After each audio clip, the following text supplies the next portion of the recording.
특히 코로나 때 되게 많이 어려웠어가지고 북한이 계속 전화가 온대요. 근데 정말 자주 연락이 오더라고요.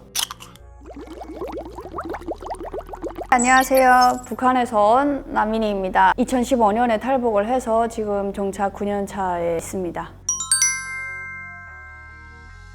다 열심히 사시는 것 같아요. 저도 이제 하나원에 같이 있던 친구들을 보면은 하나원에서 한 3개월 정도 교육을 받고 이제 나와서 집에 배정받아가지고 다음 날부터 일을 하더라고요. 왜냐하면 탈북하는 과정에서 중국에 있다가 그쪽에서 오는 친구들은 브로커 비용이라는 게 발생을 하거든요. 북한에서 오는 경우에는 브로커 비용이 훨씬 더 비싸고 중국에서 오는 경우에는 350만 원. 하나원에서 정착금을 초기 정착금을 400만 원을 받고 나오거든요. 그 400만 원 중에 350만 원이 빠져버리니까 당장 수중에 남는 돈이 50만 원밖에 없는 거예요. 근데 그 친구 같은 경우에도 북한에 있는 가족을 어떻게든 먹여 살리기 위해서 중국으로 돈 벌러 갔던 거고, 중국에서 이제 불법 체류자로 이제 막 불안하니까 한국까지 오게 된 케이스였거든요. 어쨌든 한국에 와서도 빨리 돈을 벌어서 이제 가족한테 보내줘야 되고 하다 보니까 다음 날부터 바로 그냥 일할 수 있는 곳이면 어디든 막 고깃집에 가서 불판 닦기도 하고 어디 가서 뭘 하기도 하고 두세 타임씩 그렇게 알바를 하고 되게 열심히 사는 것 같습니다. 북한에서는 뭐 요즘에는 한라산 줄기라는 말이 있다고 하잖아요. 북한에서는 백두산 줄기가 예전에는 굉장히 출신 성분이 제일 좋은 성분이었는데 김일성을 따라서 함께 싸웠던 그 사람들의 어떤 자녀들이 대대손손 이렇게 혜택을 받으면서 살아가는, 그래서 그런 사람들 보고 백두산 줄기라고 했었는데 이젠 한라산 줄기다. 왜냐면 한국에 가 있는 친척이 있는 경우에는 그 친척이 보내준 돈으로 되게 잘 산다. 그렇기 때문에 한라산 줄기, 새롭게 등장하는 어떤 유행어라고 하더라고요.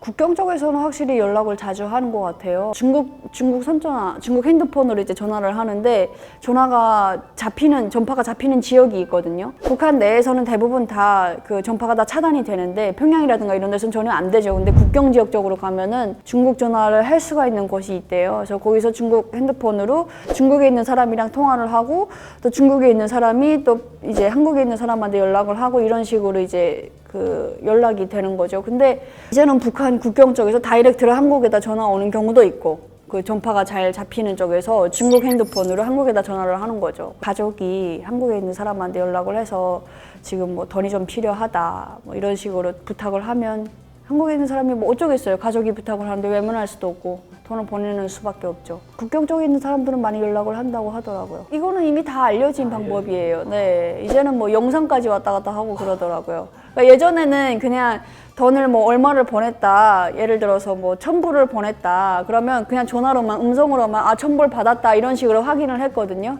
근데 이제는 1,000불 받은 거 이제 세는 장면 영상까지 보내더라고요. 그리고 보냈구나, 받았구나 이런 식으로 확인을 하고 그러더라고요. 그 왜냐면 북한은 워낙에 좀 날강도판이에요. 그러니까 옆에서 나 1,000불 받았어 라고 전화하고 끊고 나서 옆에 누가 있는지 모르잖아요. 북한에서 혹시 보이형 같은 사람이 받았다고 해 하고 지가 가로챌지도 모르기 때문에 영상은 좀 더 확실한 방법이다, 내 가족이 돈을 받았는지 안 받았는지 알 수 있는 확실한 방법이다 라고 해서 이제 영상까지 왔다 갔다 한다. 저는 이제 저 혼자 왔거든요. 제가 어차피 외국에 갈 때부터 혼자 선발돼서 이제 갔기 때문에 남은 가족분들은 그냥 북한에 계시는 걸로 계시지 않을까요? 네. 뭐 소식은 제가 알 수는 없습니다만, 왜냐면 또 평양에 혹시라도 계신다면 평양은 브로커들도 굉장히 꺼려해요. 잘 가려고 하지 않고, 평양은 북한 안에서 또 하나의 다른 북한이기 때문에 지방에서 어떤 북한 지방에서 평양으로 들어가는 것도 어렵고, 네, 들어갔다가 한번 잡히면 더 이제 엄중하게 처벌이 되기 때문에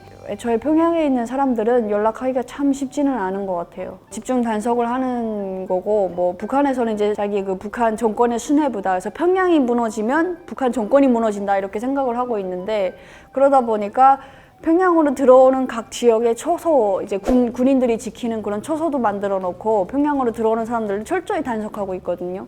북한 안에서도 어찌 보면 지방에 있는 사람이 평양으로 들어가기 어려운 곳인데 한국에 있는 제가 어떻게 평양에 연락을 한다는 것 자체가 뭐 위험하게 만들 수도 있을 것 같아서, 저처럼 이렇게 뭐 평양이 아닌 다음에는 개성 지역도 그렇고 대부분이 다 연락을 하시더라고요. 특히 코로나 때 되게 많이 어려웠어가지고 북한이 계속 전화가 온대요. 돈 좀 보내달라고. 그러면 또 돈 보내주고, 아무래도 돈이 날 때가 거기밖에 없으니까 북한이 코로나 때 국경을 완전 갑자기 그렇게 봉쇄해버리면서 국경을 통해서 어떤 밀무역을 하던 사람들의 생계가 다 끊어져 버린 거예요. 중국에서 뭐라도 물건을 들여와서 팔아야 돈이 됐을 텐데 그런 걸 일치할 수가 없으니까 그냥 한국 쪽에다 연락을 해서 돈 좀 보내줘 하면은 이제 돈을 보내주고. 근데 뭐 그 돈 보내는 방법도 있더라고요. 이젠 다 지능화가 되어서 이렇게 돈을 직접 현물로 던져주는 것보다는 뭐 계좌이체로 뭐 이렇게 다 되더라고요. 저는 잘 모르겠지만 한국에 있는 사람이 보내주면 브로커가 가운데서 다 해가지고 돈을 이제 수수료 떼고 이렇게 보내주는 방식으로 그렇게 하는 것 같아요. 근데 정말 자주 연락이 오더라고요. 가족한테 연락이 오면은 너 한국에 와라, 여기 좋다, 뭐 이런 식으로 처음엔 이제 얘기를 하는데 참 보면은 되게 각양각색인 게 갈 것처럼 하면서 계속 돈만 받는 사람들도 있고 한국으로 탈북할 것처럼 하면서 돈만 받는 사람들도 있고 뭐 전화를 받고 이제 한국으로 오는 사람들도 있고 한데 계속 돈만 보내달라고 하는 사람들인 경우에는 한국에 있는 가족이 좀 많이 힘들어해요. 왜냐하면 수수료가 거의 코로나가 되고 나서는 돈 보내기가 더 어려워지다 보니까 수수료를 반 정도 떼거든요. 200만 원을 보내면 100만 원밖에 안 가는 거예요. 그러니까 돈 벌기가 힘든데 근데 막 또 북한 쪽에서는 한국에 가면은 돈을 쉽게 버는 걸로 생각을 해요. 북한 주민들은. 그러니까 막 전화로 어떨 때는 너무한 거 아니냐고. 여기는 뭐 돈이 주렁주렁 매달려 있는 것도 아니고 내가 여기서 이 돈을 벌기 위해서 얼마나 열심히 일을 하는데. 근데 또 북한에서는 돈 날 데가 거기밖에 없으니까 또 계속 연락하고 막 그런 것도 있더라고요. 그렇죠. 엄청 큰 돈이죠. 그 정도면은 굉장히 큰 돈인데 그러니까 북한 기준으로는 되게 많은 돈을 보내다 보니까 아 한국 가면은 되게 돈을 잘 버는구나. 그리고 애초에 이제는 한국은 되게 잘 사는 곳이구나 라는 인식이 확실하게 있어서 그 보낸 돈으로 집을 사는 사람도 있고 집 막 인테리어 싹 뜯어 고치는 사람도 있고 다 잘 사시더라고요. 되게 부자처럼. 그게 처음에는 단속하는 사람들도 와서 단속하고 그랬었는데 그리고 북한 자체 분위기도 뭔가 한국 돈 받았대 막 이런 식으로 안 좋은 분위기였는데 아주 옛날엔 그랬는데 이제는 북한도 사람들의 인식이 많이 바뀌어서 다 필요 없다. 사상이고 뭐고 돈만 있으면 된다. 이런 식으로 많이 바뀌어서 그 단속하는 사람도 와가지고 돈을 뜯어가는 내가 널 봐줄 테니 돈 좀 달라 이렇게 해가지고 그 사람들도 그 덕분에 먹고 살아가는 그런 식이 돼버린 거죠. 그래서 이제 애초에 한라산 줄기라고 해서 한국에 친척이 있는 경우에는 되게 다 부러워한다 그러더라고요. 주변에서. 체육 경기라든가 그런 걸 볼 때 이제 제가 막 아시안컵도 엄청 열심히 응원을 했거든요. 월드컵 때도 그렇고. 그러니까 뭔가 한국이 이제 이겼다라고 했을 때 진짜 그렇게 좋을 수가 없어요. 이런 맛에 축구를 보는구나, 스포츠를 보는구나 이런 생각이 들고 이제는 북한하고 만약 한국하고 하게 된다면 이제 한국을 응원하는 이런 걸 보면서 아 내가 이제 여기 사람이 다 됐구나 이런 것도 느끼기도 하고 또 장사를 하다 보니까 이제 세금과 관련된 그런 것들을 보면서 솔직히 말해서 그러면 안 되는데 사람이 참 이게 사람 마음이 참 얍삽한 게 조금이라도 절세할 수 있는 방법이 없을까 이런 것들을 찾아보고 하다 보면은 아 내가 이제 여기 사람이 다 됐구나 약간 그런 걸 느끼는 것 같아요. 개그 프로그램을 처음에 한국에 와서 봤을 때는 전혀 공감을 못 했거든요. 대체 이걸 왜 웃는 거야? 막 이런 생각이 들었는데 이제는 제가 그걸 보면서 막 웃어요. 아 내가 이제 문화적으로도 많이 여기에 정착을 했구나 이런 생각을 하게 되고 어떤 이 한국 사람들의 그 감정과 똑같이 움직일 때 이 사람들이 분노할 때 똑같이 분노하고 뭔가 이제 절망할 때 똑같이 절망하고 이런 걸 느낄 때 아 내가 여기 사람이 다 됐구나라는 걸 생각을 하죠. 취미를 가지면 가질수록 그게 다 돈 소비와 어쨌든 이제 연결이 되잖아요. 그래서 웬만하면은 어차피 앞으로 시간은 많기 때문에 고생할 수 있을 때 더 열심히 일을 하고 그러자라는 주의여서 네, 소비를 좀 좁게 하려고 하다 보니까 취미가 자연스럽게 좀 없어진 게 아닌가 싶어요.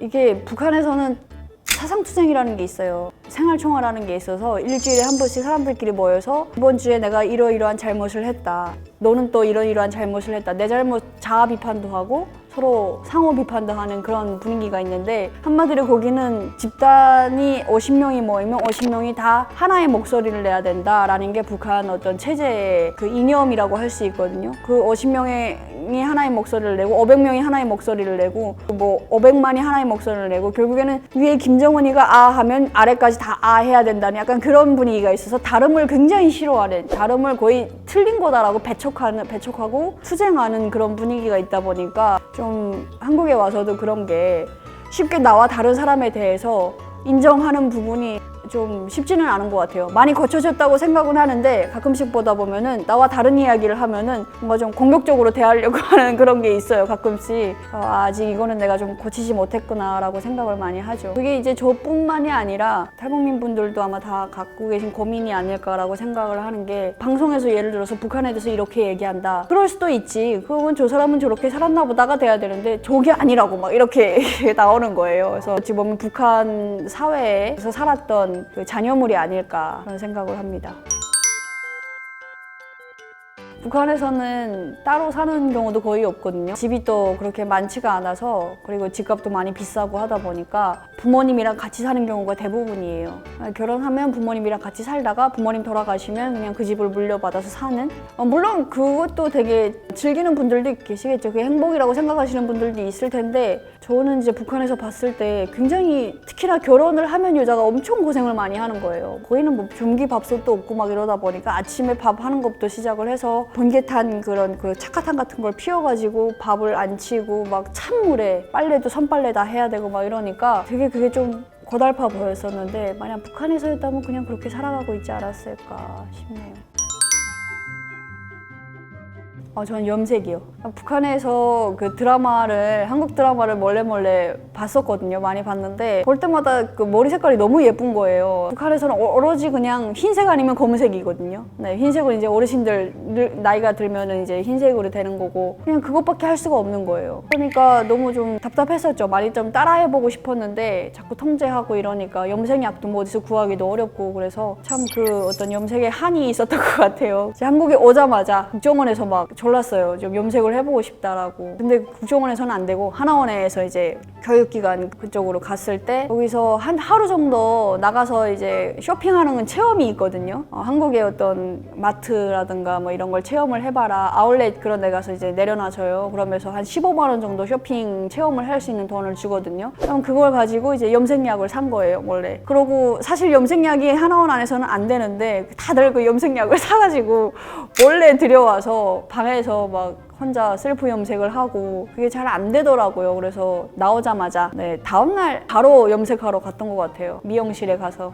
그게 어찌 보면 내가 이렇게 어떤 누릴 수 있는 자유다라고 생각을 했었죠, 예전에는. 그러니까 북한에서는 염색하고 다녀도 그렇고 청바지도 입을 수가 없고, 뭐 길거리에 그런 옷차림 외적인 걸 통제하는 사람들이 굉장히 많이 있거든요. 그러다 보니까 막 억눌려서 살았었는데 한국에 와서는 마음껏 해봐야겠다 생각한 거죠.